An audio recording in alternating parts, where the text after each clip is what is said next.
একটি সিগারেটের সমপরিমাণ ক্ষতি করে একটি ব্রয়লার মুরগি। আপনি কি জানেন কিভাবে মানুষের দেহে ক্ষতি করে এই মাংস?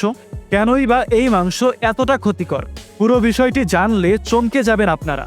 দামে কম হওয়ায় নিত্যদিনের খাবারে আমরা সবচেয়ে বেশি ব্রয়লার মুরগি খেয়ে থাকি, কিন্তু এই মুরগির ক্ষতিকর দিকগুলো জানলে চমকে যাবেন আপনি। মধ্যবিত্ত ঘরে মাংস মানেই মুরগির মাংস।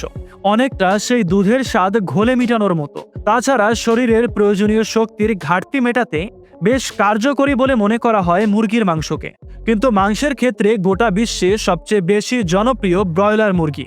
কেজি প্রতি তুলনামূলক কম দামে পাওয়া যায় বলেই এই মাংসের এত জনপ্রিয়তা। কিন্তু আপনি কি জানেন এই মাংসের দাম তুলনামূলক কম কেন? একটি ব্রয়লার মুরগিকে প্রাপ্তবয়স্ক করে গড়ে তোলার জন্য এই মুরগিকে নানান ধরনের ইনজেকশন দেওয়া হয় এবং একে এমন ধরনের খাবার খাওয়ানো হয় যা মুরগিটিকে অল্প দিনের মধ্যে বড় করে ফেলে। তাই মুরগির মধ্যে থাকা এই কেমিক্যালগুলো যখন মানুষ খায় তার শরীরেও প্রবেশ করে এবং এইগুলোই মানুষের শরীরের নানান ক্ষতি করে থাকে।